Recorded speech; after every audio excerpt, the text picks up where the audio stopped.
then go into Bhagavad Gita.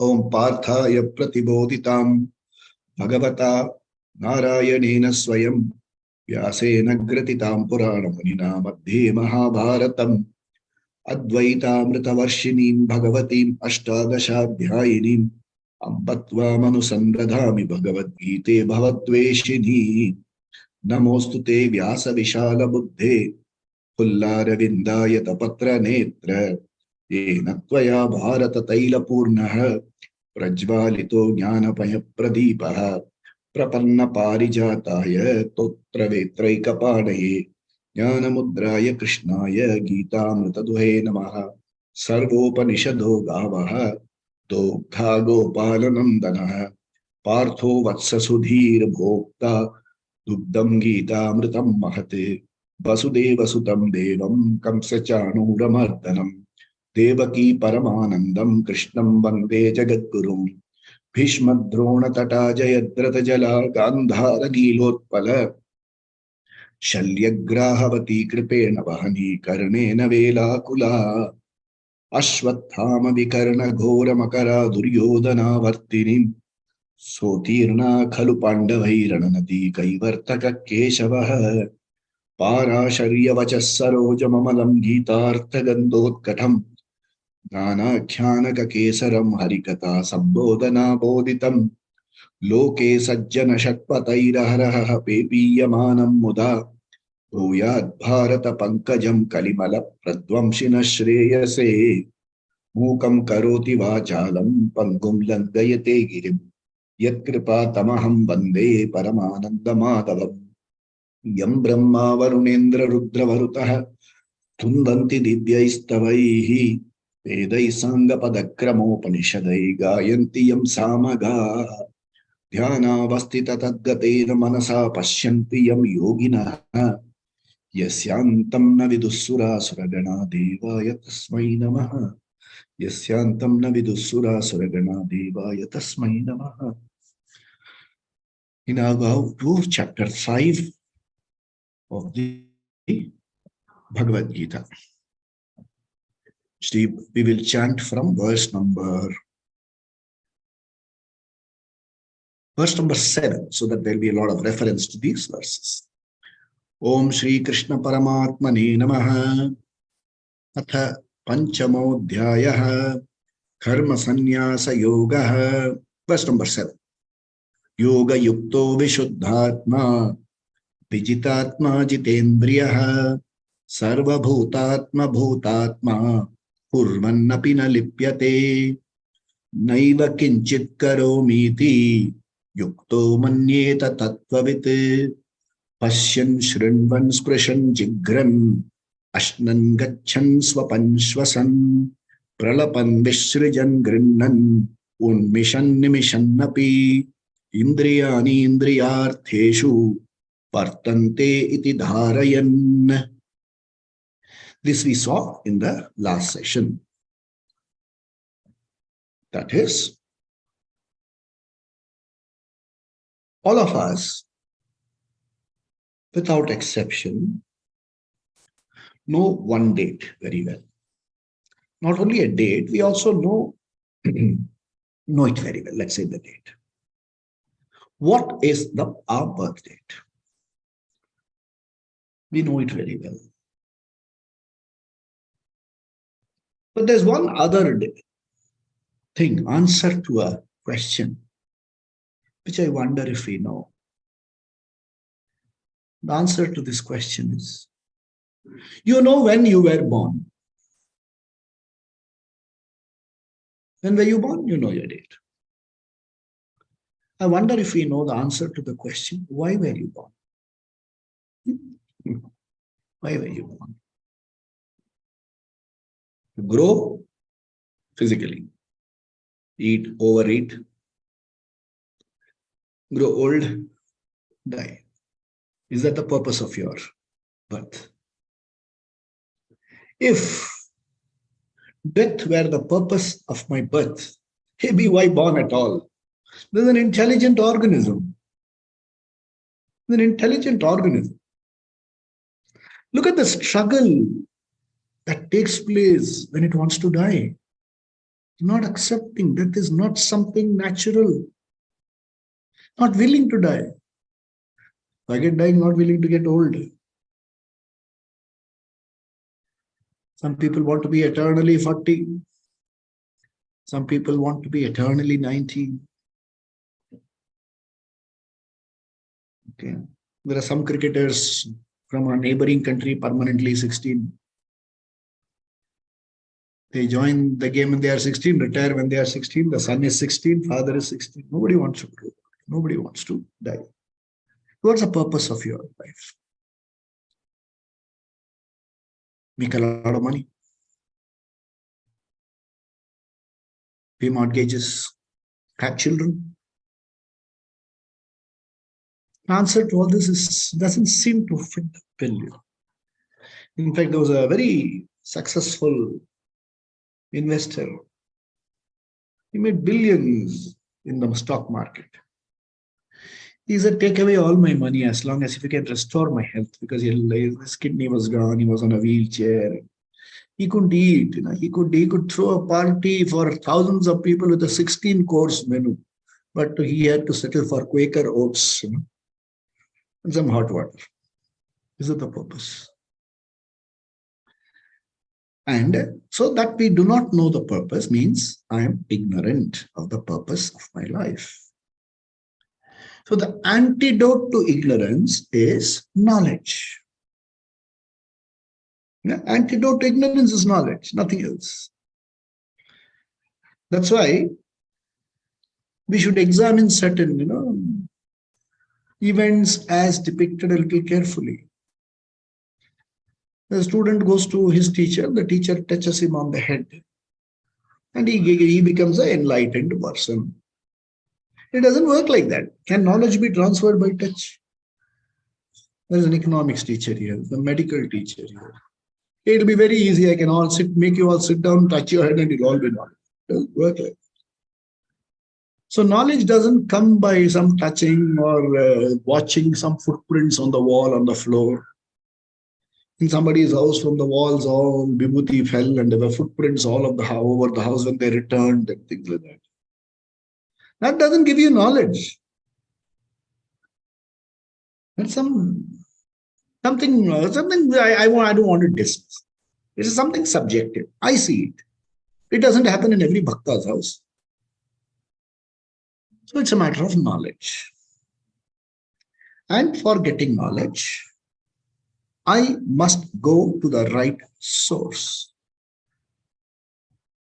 And whatever be the subject, there must be a teacher. Otherwise, I read a book on engineering and become an engineer. I read some books on economics, I can become an economist.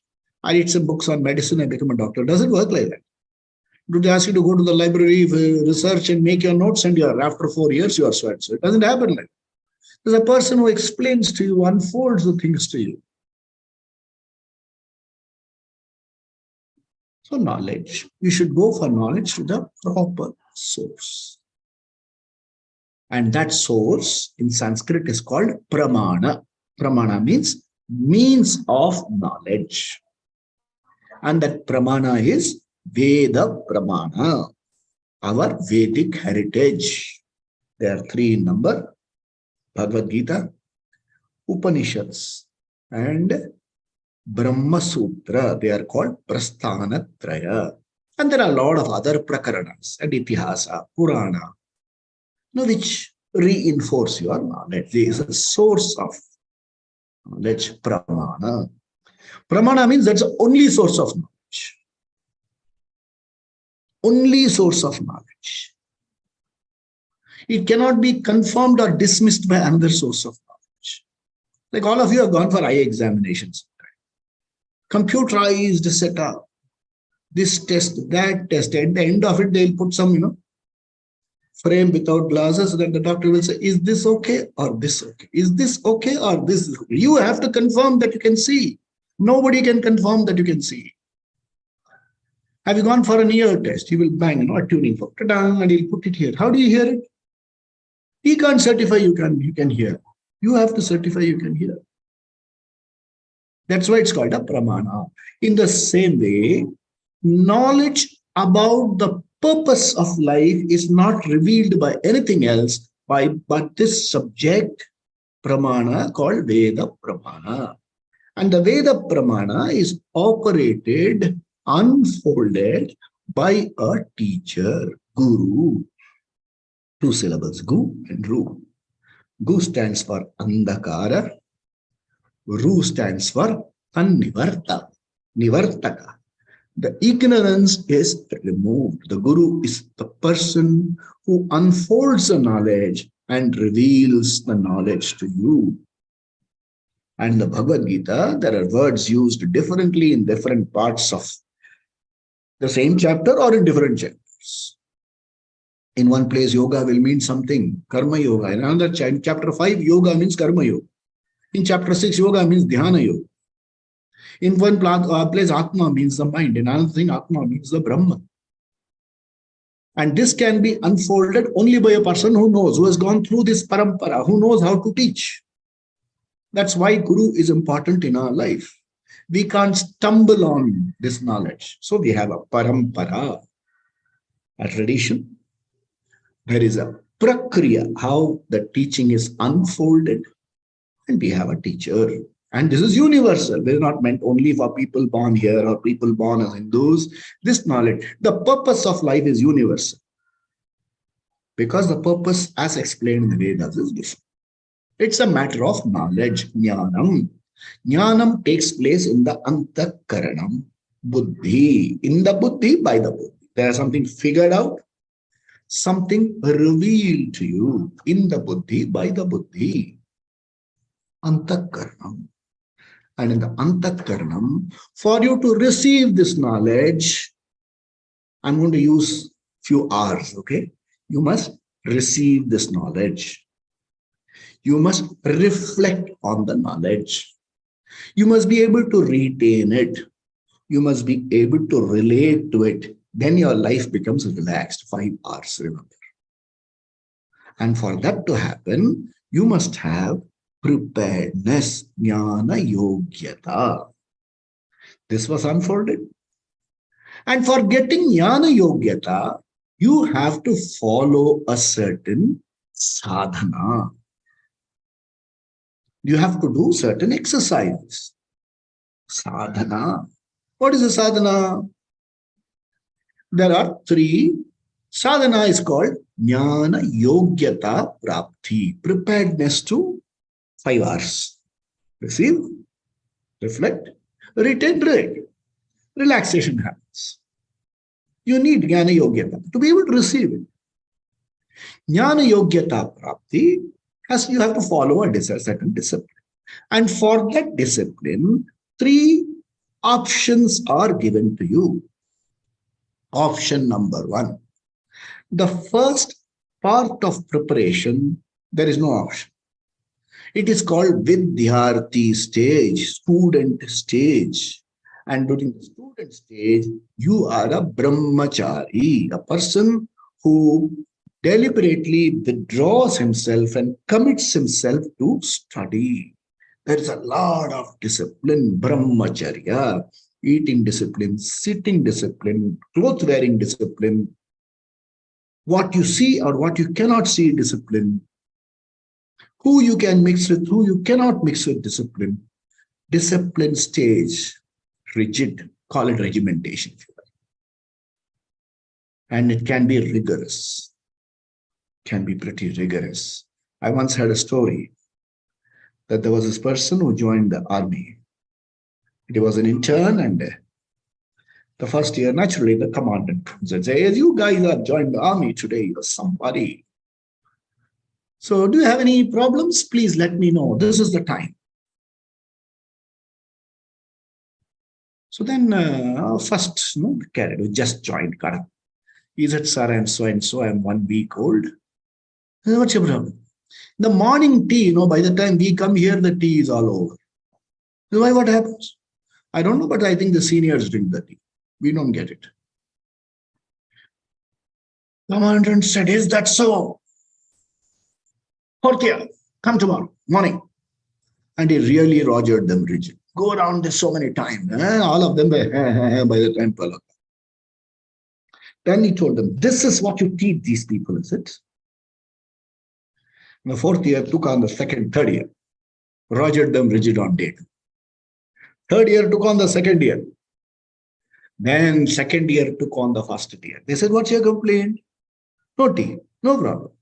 Take all these empty cups, fill them with water, empty it in the tub, and I don't want one drop remaining. You should drink the tea. That day he decided, I'm not going to complain about tea. The next time he said, any complaint? He said, no, sir, perfectly all right. This is called bullying and ragging. But no, he said, if you are going to complain about a cup of tea in the army, how will you handle border here? How will you handle Leh and Ladakh? Ice cold, -degree temperature.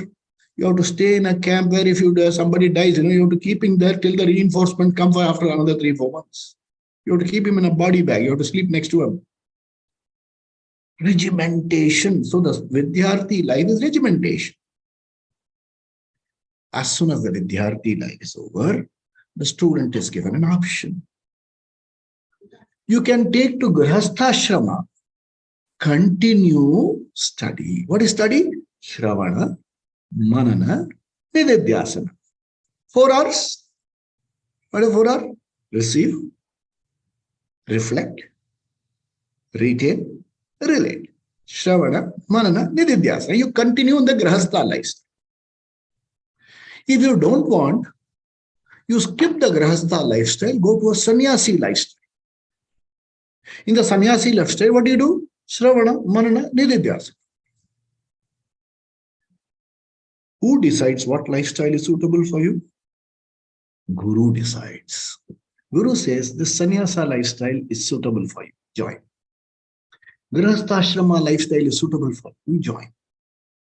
So here Krishna tells Arjuna, for you, and you are a type, all of us here, Grihastha lifestyle is better because from Grihastha you can graduate into sannyasi lifestyle. But the problem with sannyasi lifestyle is once you go to sannyasi, it is irreversible. You can't come back to Grihastha lifestyle. But from Grihastha lifestyle, you can evolve into sannyasi lifestyle with the permission of the family. So that being the case, Krishna says, be a Grihastha. In Grihastha is a place where you will have a lot of challenges to face. How do you face the challenges? That's what the teacher explains in this verse.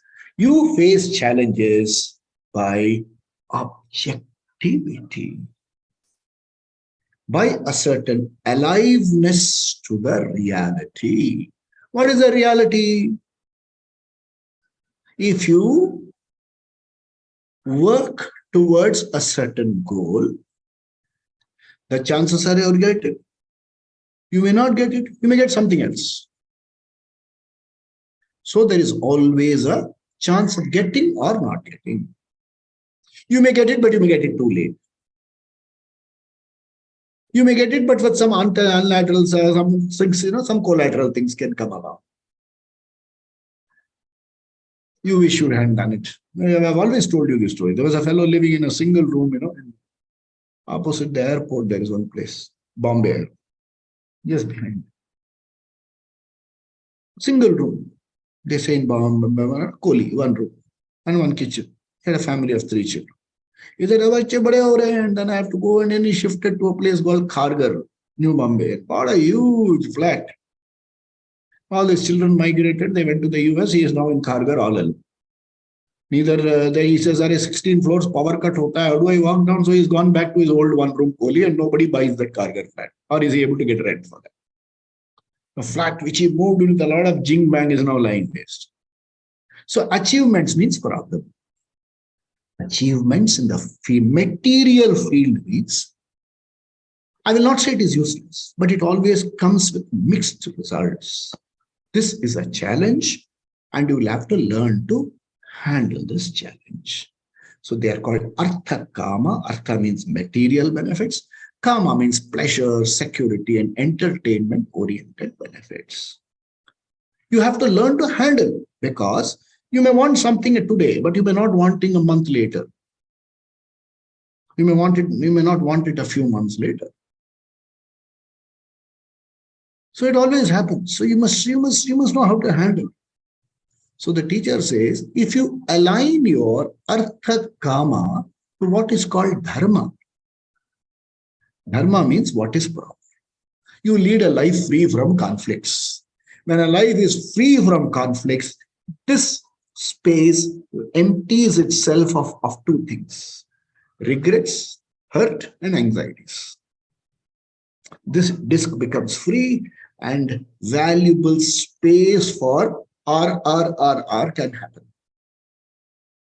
Exercises again. It's meant to be like that. So the teacher says, one exercise is called objectivity. What is objectivity?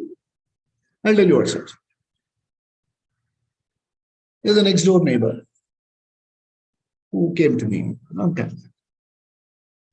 He says, sir, my daughter left home at 8 in the morning, sir. I said, yeah, so what? 11 o'clock, mobile is switched off. I don't know where she is. I called the office. They said she left long back, sir. You should have seen the condition of this man and wife. I told them, don't worry. Your daughter is an educated girl, smart lady. I'm sure she must have gone somewhere, or there must be some emergency. And then I said, let's do something. Let's wait till 11 or 11:30, and then let's go file a complaint in the police station. But before that, 11:30, she came. Parents are so relieved. Mother yells, father is so relieved, and then they offer thanks to God and things like that. How was I? So objective. They will come back, very intelligent. How are they? Okay. Now, another house, the same thing happened. Why in another house? In their own family, one of the other relatives, same thing happened. You have seen this man advice. I'm thinking, no problem. My daughter also went like this for some time. It came back. We had absolute faith in God. What's this? So when it comes to others, you have objectivity. When it comes to you, you have no objectivity.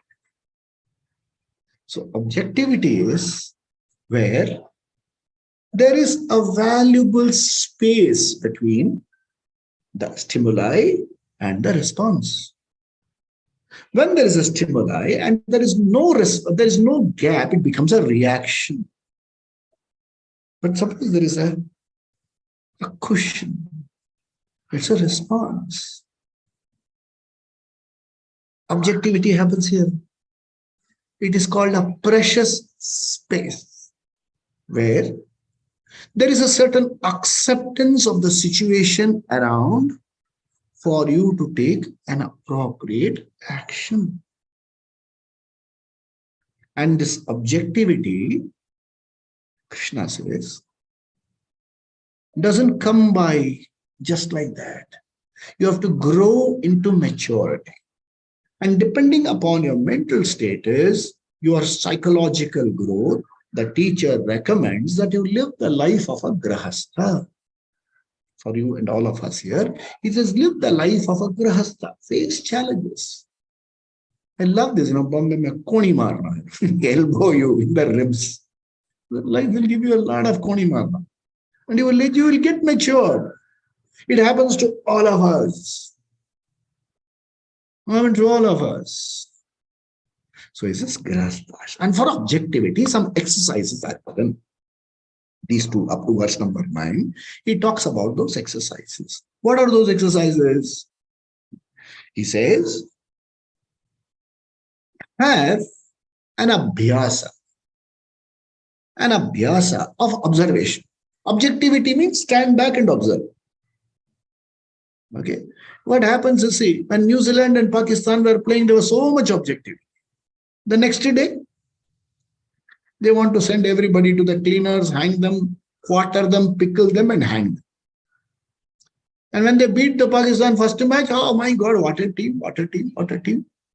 And now they say the fellow is no good, no good, no good.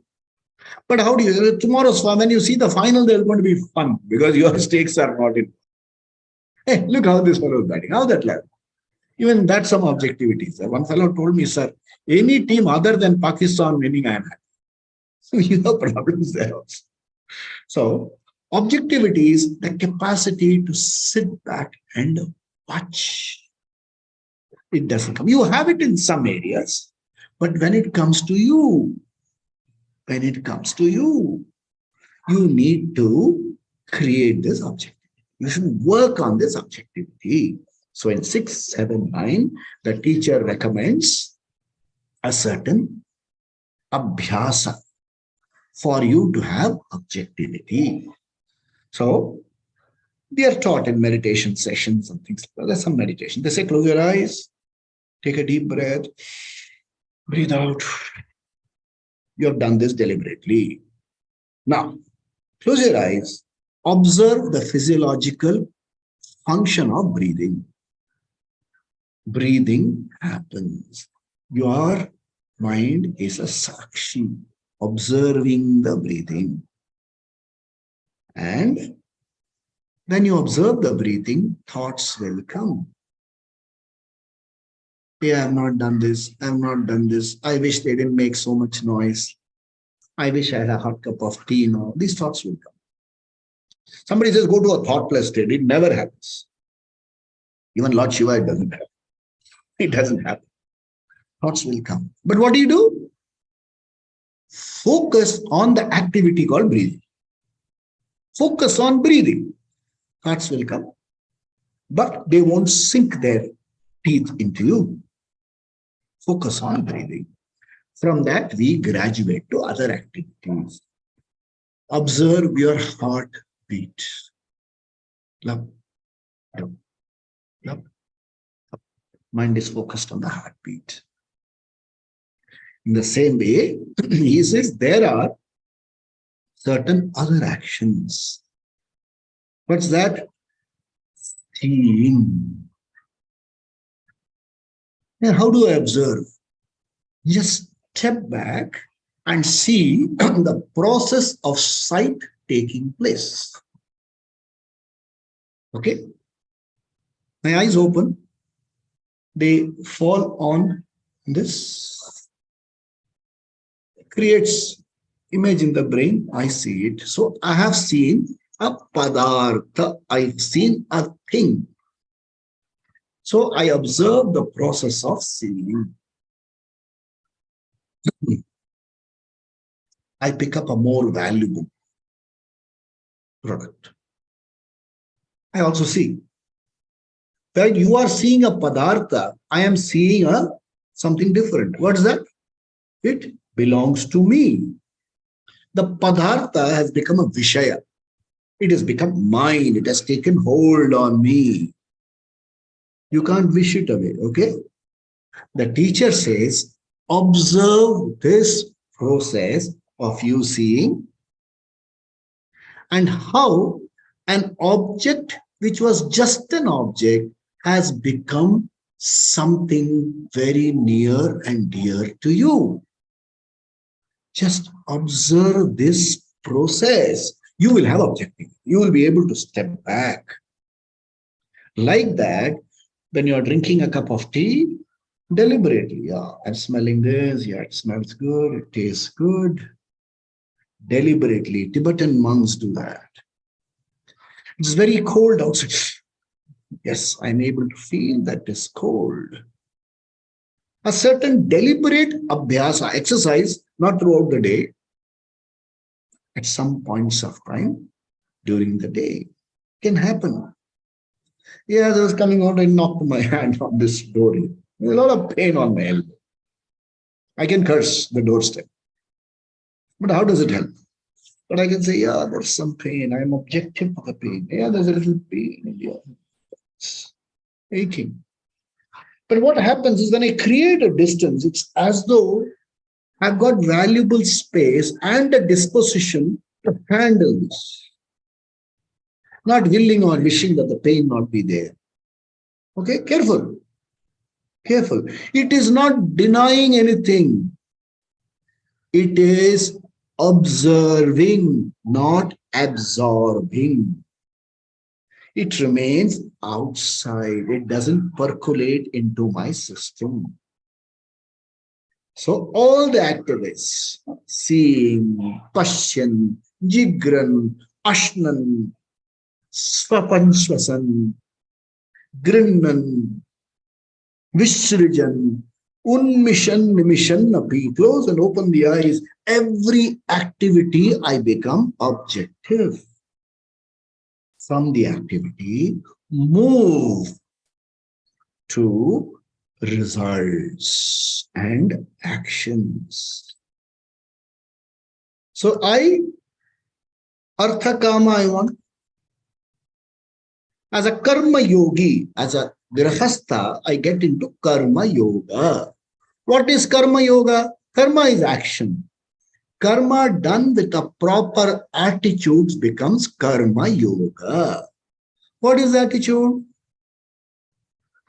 I call it, my teacher has taught me like this. IAP. Ishvara Arpana Buddhi. IAB. Ishvara Arpana Buddhi. Some activities I can readily dedicate. I offer a prayer. I do Sandhya Vandana. Early morning I pray. What do I pray for? Chitta Shuddhaye. I do so that I get clarity. My mind is free from distractions. Okay? That's a prayer. Another prayer. I've invested some money in the market. Results are expected. If I don't close contract by about it's already I should have closed, otherwise they would have closed it for me. I expect to make so much per day. Is it okay? Activity? Perfectly okay. Artha. But while engaging in this activity, can I free myself from the anxiety of what would happen? Can, provided you have what is called Ishvara Arpana Buddhi.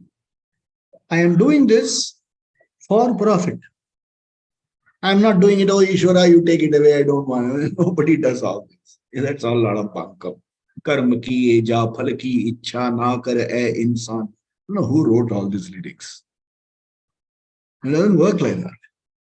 See, for instance, long back, I got some wonderful Rudraksha, which I took to my teacher. I gave it to him. The teacher didn't, teacher took it and wore it on himself for some time. After some time, he took it back and said, keep it. So when you give something to Ishvara, Ishvara doesn't take it. The apple that you give, he doesn't take it. You take an apple outside the temple, it's an apple. You take it into the temple and bring out, it has become prasada. What happened? Did somebody eat it? There was a change in attitude. In the same way, your investment becomes Ishvara Arpana. What do you say? Oh Lord, I am very clear that I am doing this investment for money. Okay? I also know there are some risks in the market. Third part. Please see that I don't suffer a loss. Up to this point, add a fourth. In case I suffer a loss, which is not in my hands, may I not condemn myself, may I have a certain viveka to understand the mechanics better. Hey, what's this? Ishvara Arpana Buddhi. Okay. Ishvara Arpana Buddhi Bhagavan Lila, like they sing, you know. Tan man dhan sab hai tera. They sang. So Mahavishnu is lying down and Lakshmi is at his feet. So he says, Hare yaar, kitna acha aadmi. He's given everything to me. Again, next day, 6 o'clock, he said, Tan man dhan sab kuch hai tera. Vishnu wakes up. He said, kya ho raha hai yaar? Only yesterday he gave it to me. Lakshmi says, the problem, you don't understand human beings properly. He gave it and took it back. That's why he's giving again today. You put your hand like this. You didn't grab. No, you gave it back to him. So Ishvara Arpana Buddhi is, I offer it to you. I recognize that I don't own this. Even this Buddhi is given. The resources are given. The market analysis is given. I suddenly develop a certain objectivity to the whole mechanism of what is happening. I enjoy the investment. I enjoy the return. I even enjoy the loss. How do you like it? Success. That is success. Because there is a failure, I dab myself. That's failure. That's, hey, there was a loss. ठीक है यार, की फर्क पैंदा? कोई फर्क नहीं पैंदा. I'll try something else. So when it comes to Artha Kama pursuit, there are two types of pursuit. One type of pursuit is called Nishkamya Karma. I do an action, but I do not expect any material benefit. I expect a benefit, but I don't expect a material benefit. What is that? I want clarity. All of us for peace, pay for peace of mind. Everybody says, oh Krishna, in Tamil they say, give me nimmadi. That means you are lacking peace of mind. You have not learned how to handle the transactional realities. So you say, Ishvara, I offer this to you. And when the result comes, how do I take it? Ishvara prasada buddhi. It is a prasada from Ishvara. The prasada can be more, less, opposite, anything is possible. Two things happen here. There is no regret. There is no anxiety. No regret about the past, no anxiety about the future. Careful. Suppose I did something, I made some poor investment, We all do. Somebody called me. He said, sir, if you invest so much, you will make so much in the first so many days. And as you invest, you will see it happen. Sir, $100 value, sir. आपको per day आपको $2.5 मिल जाएगा. 2 point, no more than that, $5 मिल जाएगा. At the end of 5 days, $25 मिल गया. At the end of 10 days, $50. He says, sir, who gives you 50% return, sir? Hey, wonderful. Now make it $500, sir. You make $500. Return will come down to $5. I said, $100 I got 5 and now he said, no, sir, market change होने में थोड़ा time लगता है. Suddenly it will become 400, 300, 200. He will say, sir, you put another 500 and you will be putting 500 after 500, you will get nothing. Kept up there. आप भी डूबे, देश भी डूबे, जनता को भी ले डूबे. This is what happens. I shouldn't have done that, yaar. I shouldn't have listened to him. Where did my Viveka go? Regret. The regret is converted as the past loss I suffered is an Ishvara prasada. Calls for mature. It was a prasada. Have I grown in the process? If I have, it works. I want to put some money, I want to invest, will this happen, will this not? Like I'm going, tomorrow we have a program and it's short, we have to go down somewhere in Tamil Nadu for attending a wedding. I read in the thing, there's a cyclonic storm and things like that. Suppose I'm going to be able to do, what will happen? Either so I have to take an action, either I have to cancel the trip. If I cancel the trip, I'm naturally, the relatives will come and say, no, son's marriage, only marriage, after this, there's no marriage, you didn't come. Only wedding, and you didn't come. If I go and get caught in the way and have a lot of problems, they will say, who asked you to come? You could have stayed back, no? Either way is possible. How to avoid anxiety? In Tamil families, there is this habit you can try. Before we leave, we'll take a whole coconut, apply a lot of haldi on it, put it before Ganesha. Say, I will go, come back and break this one. During this period, protect me. Ishvara arpana buddhi for anxiety for future. Having done that, I have this anxiety. Okay. It is not that having done put the coconut there is no anxiety. But the anxiety is not not a bug in the system. It's not a bug. It doesn't bother me. It does, it comes, but it's managed. So using these two, Ishvara Arpana Buddhi, Ishvara Prasada Buddhi, the Grahastha lifestyle is ideally suited for this. For Ishvara Arpana Buddhi, Ishvara Prasada Buddhi, and you grow in emotional maturity in the process.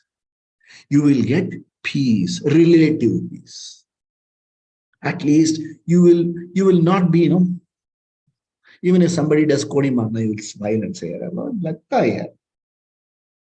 Apna chhatri zara zero. There's a fellow, a fellow will get into the train with the umbrella facing like that, the umbrella back. You can tell him, chhatri niche karo na yaar. So it gives you, it gives you the, I would love to use this word, the glad disposition. A glad disposition, free from resentment, objectivity, precious space inside to handle the situation at hand without willing or wishing that things be otherwise. I knocked my hand, there is a pain. What's my thinking? I wish I had been more careful. I wish I had done this. I wish I had done that. I wish I had done this. This is how I think. And when I say I wish I had done that, I'm not accepting what is. I have not accepted the situation as it is, and there is a reaction. If I accept the situation doesn't mean don't do anything about it. There are two situations. One situation in which you can initiate something, perhaps to correct it. There are some situations which are choiceless. The situations over which I have a capacity to correct, I say, oh Lord, I pray for Ishvara Anugraha. I got only one word called blessing. It is not blessing. Ishvara Anugraha. Ishvara Anugraha means Ishvara comes into my life and helps me take proper decisions. This works. That is Ishvara Anugraha.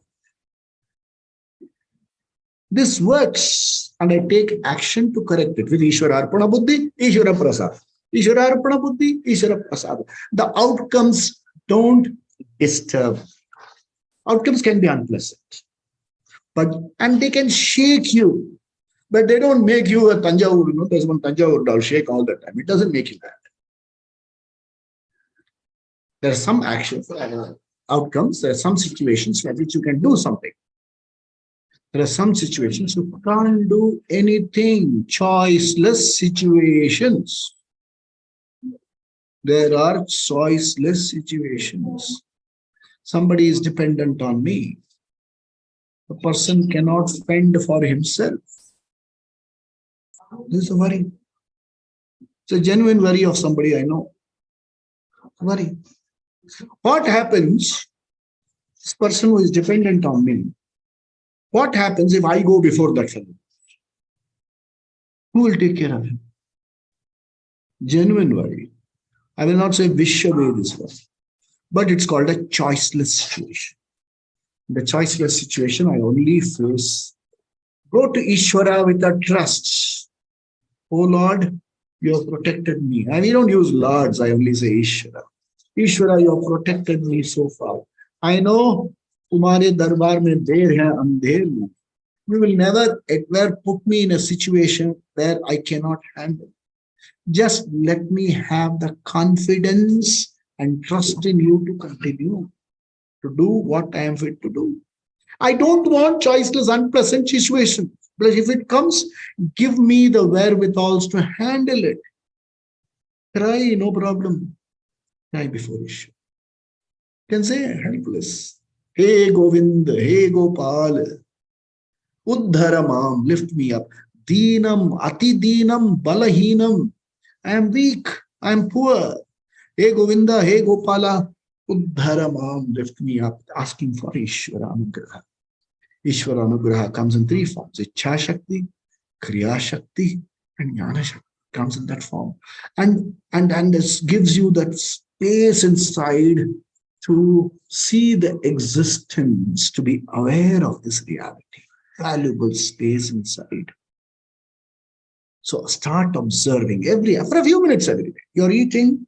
That's why in an Indian system, you're not supposed to speak when you're eating. So this becomes a problem when you go abroad. When I went abroad for the first time, I was eating silently, and those people look as though this fellow is eating as though he's never seen food before. Whereas in India, when I was a young person, when I used to chat, my mother used to say, say in Tamil, keep your mouth closed and eat. So I was smart enough to ask, how do I keep my mouth closed and eat? My mother was smarter. She said, eat through your nose. So like that. So it's a culture where observe your eating. Observe the process of the food going inside. Observe in the sense, just lift your thought to all those rotis and all those things you have eaten getting converted into protein, fibers, carbohydrates, and the waste being thrown out. Just observe this. This is what this intelligent organism that is working. It will give you a lot of space here. It becomes a habit. Karma Yoga prepares this for knowledge. Then when you receive, you should be able to dwell on certain subtle truths. Then when your purpose is revealed to you, the purpose is revealed to you as know yourself. Pehchano. Know who you are. You are not this body. The body is an object of your knowledge. You are the subject. Your emotions are the objects of your knowledge. You are the subject. Your intelligence is an object of your knowledge. You are the subject. Your ignorance is an object of your knowledge. If I know that I do not know Arabic, so my ignorance is also known to me. I am a knower. I know. And this knower, what's his feature? Not feature. What's his nature? Swarupa. Satyam. I exist. Body also exists in me. I am alive. Chaitanyam. I am anantam, limitless, because I exist. Exist means I exist anantam, limitlessly. That's why death is not acceptable to me, because I, the Swarupa, never dies, body does. That's why death is not acceptable to me. This knowledge has to get percolated into my system. I receive, I reflect, I relate it, especially during challenges, 10 times. Sickness at home, pressures at homes, ninda. Somebody comes in. I think I'm a great guy. Somebody comes and says, who says you're great? You're still looking for publicity, man. Ninda. How can you tell me is a reaction?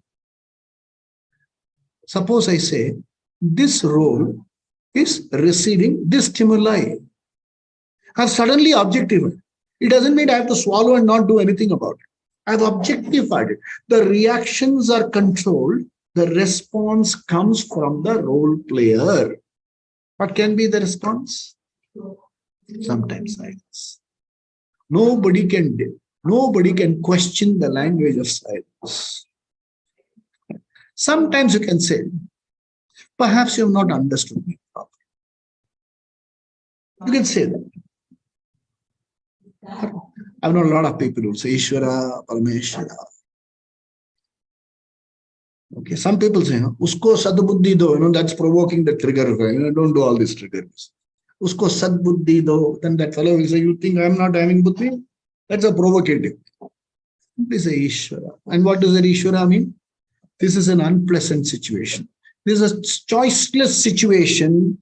May I not react. May I respond. May I be, note these 3 letters carefully. C, D, R. calm, dignified, and refined. Such a person is called a Yukta Purusha. And this Yukta Purusha has space. I love this word. It's all mine. It's all Guru taught. Loves. I love this expression. Has valuable space here. In that valuable space, you are able to accept the situation as it is, do what is required to be done, appropriate without violating dharma. If there is a choiceless situation, there's a lovely word in Tamil. So people, Tamil mein polombal means that kind of thing. अरे ऐसा नहीं है, गाड़ी start नहीं हुआ आज. How was your day, Sharma ji? अरे क्या बताएं यार, गाड़ी स्टार्ट नहीं हुआ. ऑटो रुपए रिक्शा वाले ने ठग दिया हमको. बोलो has 100 crores worth of property, 10 रुपए एक्स्ट्रा पेमेंट कर दिया, this sort of price. This is called in Tamil they say munumuttan, constantly grumbling about something. So I free myself from this regret, anxiety. There is peace, shantim, naishtikim. The shanti comes by following the discipline of karma yoga. So these are the things that will be explained in the next 3 verses. I'll read it for you today. We will see it in detail in the following. Verse number 10. Brahmanyadhyaya karmani sangam tyaktva karoti yah lipyate na sapapena padmapatram vimambhasa. One who is able to do his karma with the Ishvara arpana buddhi, without attachment to the results, means it's not that you don't expect results. You recognize the fact that the results are, you are not an adhikara for the results. Adhikara results will come to you through other forces. Lipyate na sapapena. What is papa here? Papa is regret and anxiety. Lipyate, this anxiety and regret won't stick to you. Like what? Padma patra, padma patram imambasa. Padma patram ivam. Like the lotus leaf in a body of water. And how do you do karma yoga? Kayena manasa buddhya kevalairindriyairapi yoginah karma kurvanti sangam tyaktva atma shuddhaye. So for the purpose of peace inside, atma shuddhaye, you detach yourself from anxiety about the not desire. You don't detach yourself from the action, from expecting the results. When I call you, I hope that you will pick up the call. I am calling, let the person not pick up, then it is silly. I am not, the phone is ringing 10 times, I have not picked up the call. Anxiety. Free yourself from the anxiety attached to a particular result that you expect. And that here yoga is karma yogi. Okay, karma kurvanti. He does actions. He does what is expected of him, both kamya karma and nishkama karma. Okay, how do you do? Kaya karma, physical actions. Manasa karma, buddhi karma. For example, if you're not able to go to temples, don't make a big issue about it. Do manasa puja. Go to Kailasha in the mind. Do buddhya in the buddhi. Do sloka. Deeply chant Om Namah Shivaya. And in the same way, watch the indriyas functioning. Okay, then we do verse number 12, which we see in details next week. Yukta karma phalam. This yukta is, I told you, that integrated person. Karma phalam tyaktva, having given up anxiety about a particular result, shantim apnoti, he gets peace, relative peace of mind, naishtikim, by following this discipline. Ayukta, one who is not disciplined, one who doesn't understand, one who gets a reactive kind of person, what happens to him? Kama karena phale. Okay, because of the being buffeted by expecting this result, that result, he gets nibadyate. He gets bound by your artha, the anxiety coming out of the future, and the regrets coming out of past. This is Karma Yoga up to verse number 12. We will see in detail next week. In the meantime, every day of your life, spend a few minutes, just a few minutes, observing all your actions. It is like going back into the clean room and see all the roles you play. You are playing the role of a husband, wife, father, mother, brother, citizen, fellow who has got a lot of knocks, some for whom knocks are waiting. So many things are there. So many things happen to you. Observe, learn, just step back. Don't come on a judgment. Simply observe. This role is going through this. It's not easy, okay? It's not easy. Observe. Practice noticing, practicing without getting absorbed.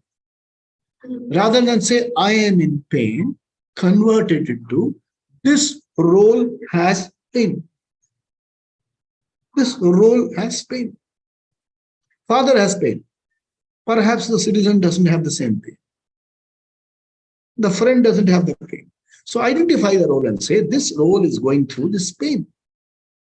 And I am observing. Don't say I'm okay. That is not okay. I am observing that this role is going through a certain pain. The pain will not go away. Physical pain will not, just because saying I observe there is some physical pain won't go away. Then I don't need doctors. And suppose you go to a doctor and say, doctor, I observe there is some pain here. If you are in Bangalore, they will send you to Mohan's immediately. In Chennai, we have Madras 10 bed number 10 bed. Ranchi mein, har jagah mein hai. So like that, you observe. Observe to yourself. I observe that this is happening. I observe that this is happening. And adequate. May I have the objectivity to handle it. This should be your inner chat. I am a suffering one, constantly being buffeted. Observe that. You say, I have an inclination to think like that. You have objectified the complaining fellow. That munumuttan, you have objectified. I constantly, sir, I have an inclination to complain like this. You have objectified that complainer. You will see valuable space growing inside you. That's all Vedanta is. The purpose of life is to be alive to the absolute reality that you are Ananda, Ananta Svarupa. There is no cause for sadness. If you are alive to this reality, you don't have to try to be radiant, then you have to do makeup. You just have to be alive to this reality. The radiance will issue forth, it will exude. And for no reason, people may do pranam to you. They'll say, I like looking at you.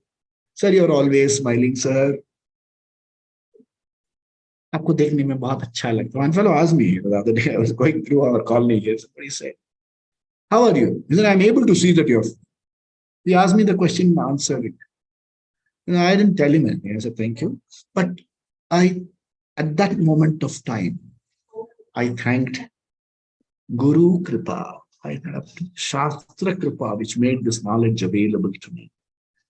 I thanked my parents who have given me this birth and gave me this capacity to learn. Yesterday afternoon, my father used to sit in the classroom when I used to take this class and listen to me. The person was very objective. No change of expression. Much later, one day he told me, where did you learn all this? Imagine, coming from a father, I felt so blessed. He said, when you sit and speak, it is not my son speaking, it is somebody else speaking. I see Swami Gurdananji there. Lump forms in my throat when I think of this. can bless all of us. Let's meet next week, Friday, same time. Swasti prajabhya paripalayantam nyayena margena mahim mahisha gobrahmanebhya shubhamastu nityam loka samasta sukhino bhavantu kali varshatu parjanyah prithvi sasya shalinim tesho yam shobharahitah brahmana santu nirbhaya sarve bhavantu sukhinah sarve santu niramaya sarve bhadrani pashyantu ma kaschid dukkha bhag bhavet asato ma sadgamaya tamaso ma jyotirgamaya mrityorma amritangamaya Om Purnamada Purnamidam Purnat Purnamudachyate Purnasya Purnamadaya Purnameva Vasishyate Om Shanti Shanti Shanti Shri Gurubhyo Namaha Hari Om Sadgurunath Maharaj ki jai ho, Swami Dayananda Maharaj ki jai ho, Sab Santon ki jai ho. Bring Ishvara into your lives. May 3 hours, 4 hours happen, lead you to the 5th hour. I'll give you more such abbreviations to work on. Om.